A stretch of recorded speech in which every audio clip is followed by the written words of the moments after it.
How to install a 32-bit software on a 64-bit operating system. Hello everyone, and let's get started.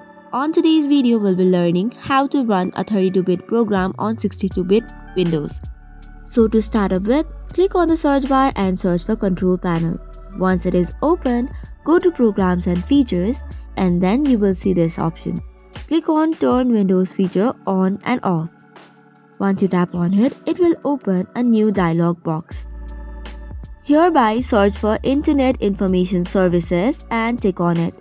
Since it is not ticked by default or hidden, tap on it and then tap on OK. Once this is done, you can close it and then open the same service via the search bar. Tap in Internet Information Services Manager and then click on System. Once it is open, it will ask for permission. Click on Yes and then click on the drop-down menu on your laptop name. Go to Application Pools and then on Default App Pool, right-click on it and go to Advanced Settings. Under General, you will see Enable 32-bit Application. Click on the drop-down menu and change it to True, then tap on OK and then close it. Now restart your computer and you have installed 32-bit software on 64-bit OS.